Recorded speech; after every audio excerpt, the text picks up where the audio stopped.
Hi Walter, ang ganda ng bahay mo ah. Yes, no, napakaganda rito. Nasa baba po ako ng Tagaytay na pinapangarap kong maitayo na ang aking rest house para sa aking family.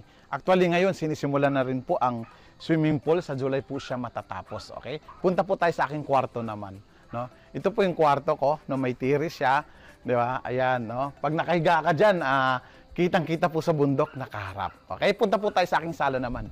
No, sa aking sala, andito po lahat yung aking mga awards, no. Andito po, 'yan, ayan po siya.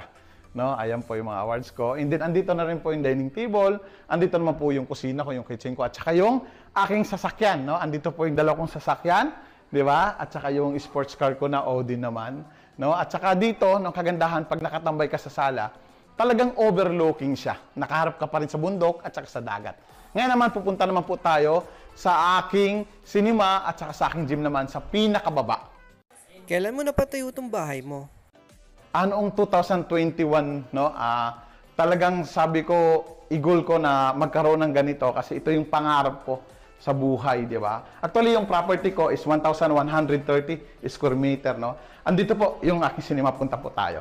Diba? Yan.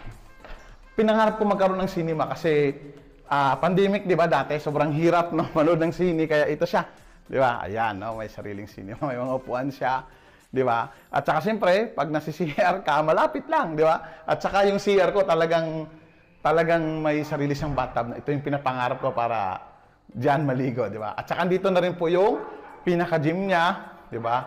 Ito po yung gym nito, at saka may kwarto pa po, at saka sa baba po yung may salon din po ito sa baba. Di ba? Ngayon naman, punta naman po tayo sa pinakataas. Ano naman ang tips mo sa mga gustong kumita rin sa online business? At siyempre, dahil sa paniniwala, inaral lang namin ng mga leaders ko, nag-usap kami, nag-meeting kami, tapos sabi namin, simula namin sa training, no? Nagsimula kami sa mga training, di ba? Tapos nakinig po sa mga mentors, sa mga nag-guide po sa amin. Kasi siyempre, tuturuan ka ng mentor mo kasi kung paano maabot to. Kaya kailangan makinig ka lang palagi. No? Lagi mong isipin na gag-guide sa'yo is siya po yung katuwang mo, di ba? Para maabot yung pangarap mo. Ito naman po yung pinakabar ko. Dito siya. Ito. Saka ito naman po, overlooking na naman. Ano naman ang masasabi mo sa mga gusto rin pumasok sa online business?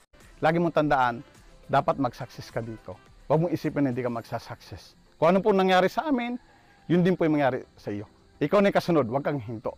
Tuloy-tuloy ka lang.